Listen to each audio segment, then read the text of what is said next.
Escuchas Marcando Pauta.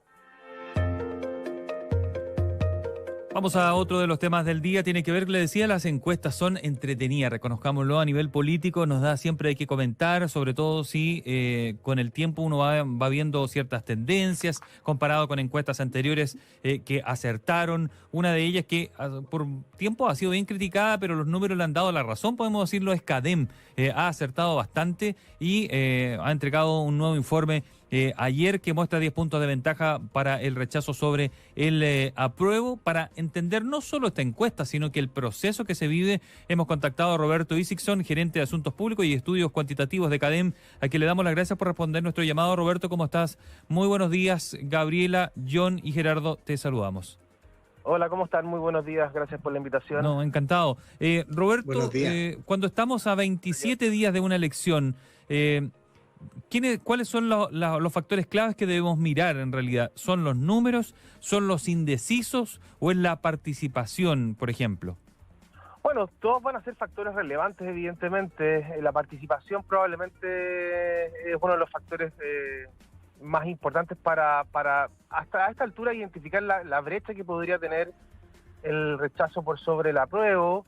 Lo que dice esta encuesta es que hoy día hay 10 puntos de distancia entre ambas opciones, que llevado a una proyección electoral, el rechazo tendría un 56% de los votos, el apruebo tendría un 44%.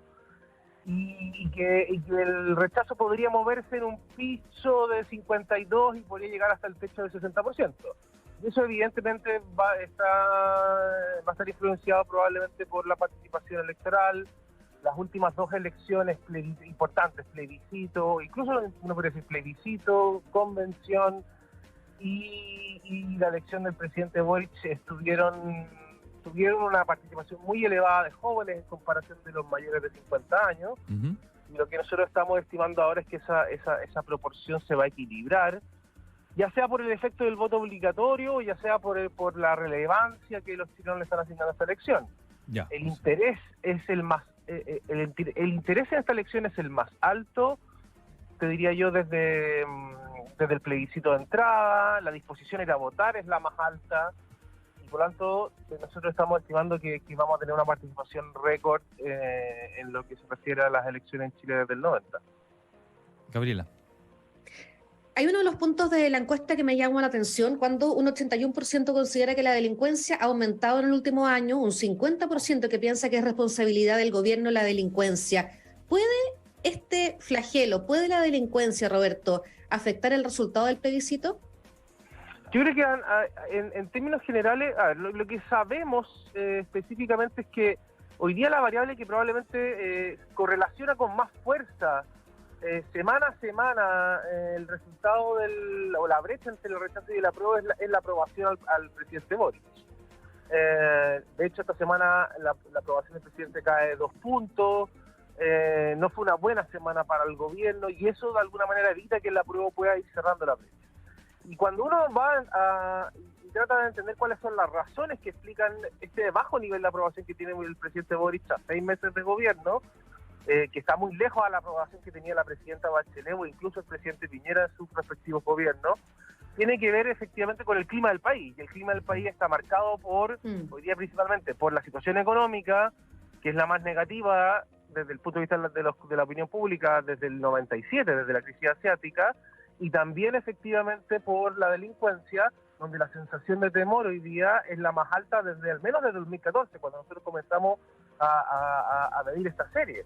Entonces, evidentemente, los factores económicos, la delincuencia, y uno puede sumar otros como la inmigración, como el conflicto en la Araucanía, tienen un efecto sobre el capital político del presidente y eso hace que o evita que el apruebo pueda seguir mejorando sus perspectivas. Entonces, lo que yo decía ayer en el Mercurio es que al final, si es que el apruebo quiere ganar esta elección, va a necesitar ir a buscar votos al rechazo. Y para eso es indispensable que el gobierno mejore su capital político. Sí, tú nombrabas, bueno, estamos a menos de un mes, de verdad que las últimas semanas son las más importantes de cara a este plebiscito, pero tú nombrabas el tema económico, hoy día conocíamos la cifra de inflación, delincuencia en el norte, en el sur, aquí en el país, y la preocupación de las personas no va a cambiar de aquí a 3 semanas. ¿Se podría, Roberto, dar por cerrado el resultado del plebiscito? No, no creo que todavía, a diferencia de la elección presidencial donde nosotros decíamos con seguridad que el presidente Boric iba a ganar esa elección y que iba a ganarla con una distancia de más o menos 10 puntos, creo que en este caso particular, a pesar de que a la opción apruebo se le va acabando el margen, todavía no es algo que podamos decir está cerrado. Hay varios factores que todavía están en juego, la última encuesta no refleja la franja, hay que ver qué efecto pueda tener, frente a la ausencia de los debates, que habían sido el elemento fundamental en las elecciones anteriores, algo va a llenar ese espacio y podría ser la franja.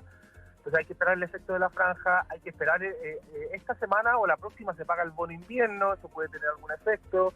El gobierno puede implementar algún otro anuncio o medida como la del gas a precio justo o el fin de copago en FONASA, que pueda generar algún tipo de mejoría en su capital político. Pero en términos generales, efectivamente, el apruebo ya a 4 semanas se va quedando sin margen.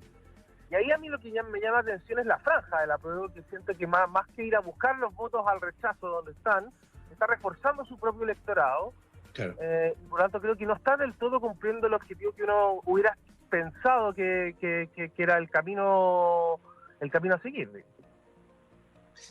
Sí, Yo me y para mejorar el perfil de la prueba, cuando tú dices esto de ir a buscar en el caladero del rechazo o de los indecisos, claro, ofrecerle el apruebo puro no es muy atractivo, pero ofrecerle el apruebo para reformar sí lo es, y sobre todo si se vuelve creíble. Eso justificaría los movimientos que está haciendo el presidente Boric.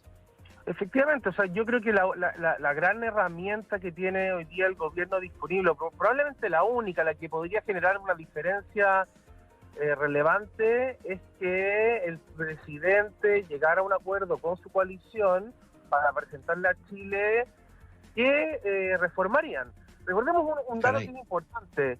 El 13% del rechazo actual es gente que votó apruebo y que votó por el presidente Boric y que hoy día rechaza.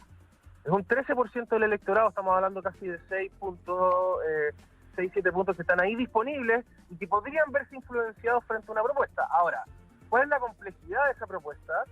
Si no viene con plurinacionalidad, si no viene con cambios al sistema único de salud, si no viene con cambios en pensiones y en educación, probablemente no va a tener un efecto significativo. Y pensar que una propuesta de ese tipo venga con plurinacionalidad, sistema único de salud, pensión, educación, sería básicamente, así como se decía en la reforma tributaria, cambiarle el corazón, el pulmón, la nariz y las orejas a esta Constitución. Claro. Esa es la complejidad que tiene, digamos, hoy día el gobierno. Pero yo hoy día no veo otra herramienta disponible. Tendría que ser muy convincente esa propuesta. Pero Roberto, eso, por otro lado, significaría, como señala correctamente Teillier, el líder del PC, presidente del Partido Comunista, de alguna manera reconocer que el trabajo no está bien hecho. Y por otro lado, una precisión, cuando dices que votaron por el presidente Boric, te refieres a que votaron en segunda vuelta. En segunda vuelta, sí, efectivamente, que votaron en segunda vuelta por el presidente Boric. Y sí, bueno, pero es que solo 1 de cada 10 chilenos hoy día está en el borrador, sí. Aprobar tal como está la propuesta. Tal como está, claro. El 90% no le gusta esta propuesta. De hecho, la gran mayoría de la fuerza del apruebo hoy día está en el apruebo para reformar, no en el apruebo a secas. Y por lo tanto, yo creo que el presidente hace 3 semanas ya fue bien talentoso en cambiar el eje de la discusión y poner la atención entre apruebo para reformar y rechazo para una nueva, buscando apelar a la desconfianza y al cansancio con los constituyentes para cerrar rápido y aprobar rápido. Roberto. Entonces, evidentemente, el gobierno necesita ahora presentar una propuesta de reforma y esa propuesta de reforma tiene que ir sobre la que la gente más le preocupa, que es plurinacionalidad, salud, educación y pensiones. Usted escucha al gerente de Asuntos Públicos de CADEM, Roberto Isixson, conversando con Marcando Pauta. Roberto, hemos visto que el apruebo, en términos generales, en la última semana se ha ido acercando a cierto ritmo hacia el rechazo.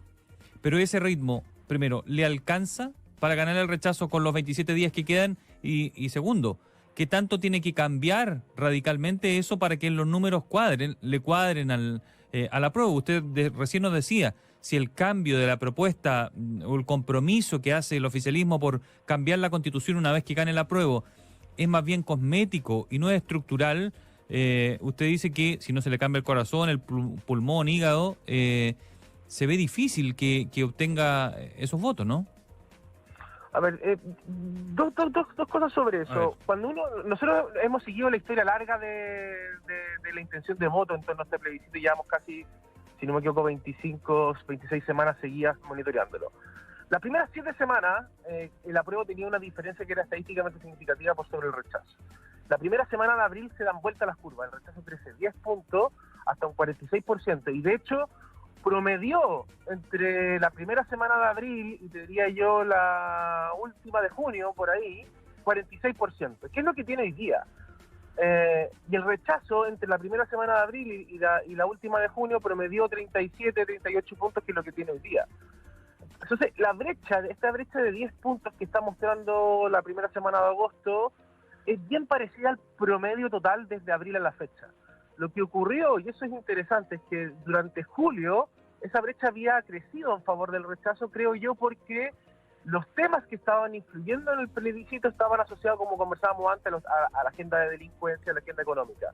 El presidente, con esta declaración, ¿cierto?, de que se abre la posibilidad de que en caso de que ganara el rechazo haya un nuevo proceso y una nueva convención, lo que hace es sacar esos temas de la agenda de la elección y ponerlo en la atención a prueba para reformar o rechazo por una nueva. Y eso hace básicamente que los números que vemos hoy día estén en el promedio. Entonces, no es que el apruebo vaya creciendo, Ajá. sino que más bien es que volvió a su promedio histórico. ¿Ya? Y lo que necesita es algo más o algo nuevo, porque si no, probablemente lo que veamos la próxima semana es estabilidad. Es que eso le decía, en automovilismo, por ejemplo, si uno ve que el segundo se va acercando 2 o 4 o 6 milésimas por vuelta, claro, se está acercando al primero, pero uno saca la proyección y no le da. Entonces aquí tiene que ocurrir algo muy importante para que le dé, para pasar el rechazo, a eso voy. ¿Sí? Sí, yo creo que sí tiene que ocurrir algo muy importante que puede tener a ver, qué factores quedan disponibles sobre la mesa. De nuevo, decíamos, el pago del bono invierno, que podría tener algún efecto. Una cosa es anunciarlo, otra cosa es pagarlo. Después queda que el gobierno, el gobierno en el fondo hace una propuesta creíble para reformar la Constitución. Evidentemente me parece que es la más importante. Un cambio de gabinete podría sorprendernos al presidente. O sea, hay elementos sobre la mesa que el gobierno podría utilizar para tratar de cerrar la brecha. Roberto, en todo este escenario que tú nos estás describiendo, ¿cuánto influye el desempeño de los ministros del presidente Boric? Bueno, yo creo que son bien importantes, fíjate. Probablemente, si es que ganara el rechazo y uno hiciera un estudio cualitativo, unos focus group después para entender las razones, así como con Piñera, cuando uno trataba de entender las causas del estallido, aparecían de forma emblemática ciertas frases de los ministros, como que barata eran las flores, o hacer vida social los consultorios. Levantarse más temprano. O levantarse más temprano. Probablemente cuando entendamos las razones del triunfo del rechazo, o entendamos la brecha que hay hoy día de 10 puntos, van a aparecer flores como las del ministro de Economía, como las de la ministra del Interior, como las del ministro secretario general de la Presidencia, como la de la ministra de la Salud, incluso como la del ministro de Educación, en el caso de las vacaciones. O sea, van a aparecer ese tipo de frases que evidentemente creo que son una razón importante para explicar por qué el presidente hoy día tiene solo 35% de aprobación y un 56% de desaprobación. John Miller. Sí, a mí me parece, no sé qué piensas tú, Roberto, pero esto de que sea voto obligatorio nos ha librado de esa cosa horrible que era el voto probable. Efectivamente. Es más sencillo para las encuestas medir elecciones con voto obligatorio y participación alta que con voto voluntario. Nosotros creo que todas las encuestas tuvieron un proceso de ajuste y de hecho habíamos al final logrado desarrollar una herramienta que nos permitió anticipar de forma correcta los últimos 5 procesos electorales con voto voluntario y con baja participación. Pero evidentemente que en la medida en que la participación es más alta, eso hace que los márgenes de error finalmente de la encuesta sean sean menores. Nosotros, de hecho, la segunda vuelta presidencial logramos estimarla con 0% de margen de error.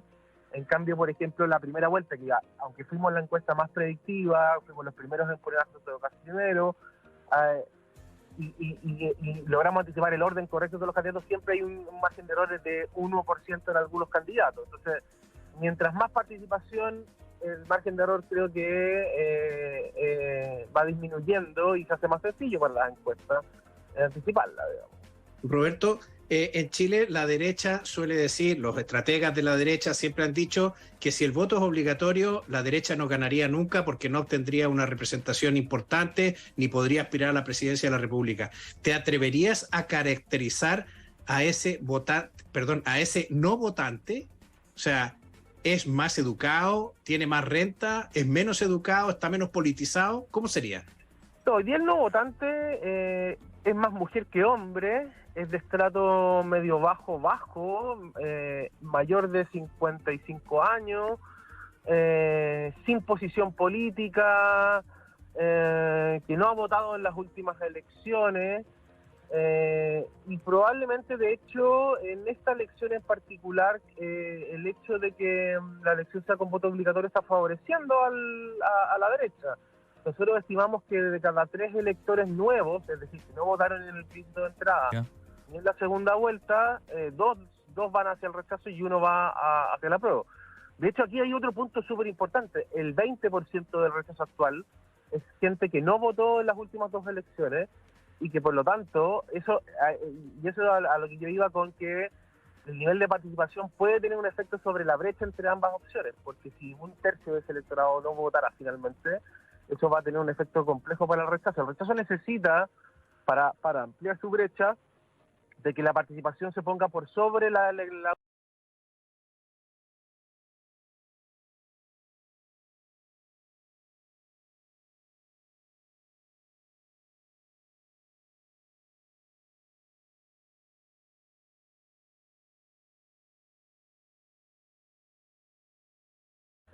y eso evidentemente tiene un efecto positivo. Eso a lo que yo iba con que el nivel de participación puede tener un efecto sobre la brecha entre ambas opciones, porque si 1/3 de ese electorado no votara finalmente, eso va a tener un efecto complejo para el rechazo. El rechazo necesita, para ampliar su brecha, de que la participación se ponga por sobre la última elección presidencial de la segunda vuelta, un 56%.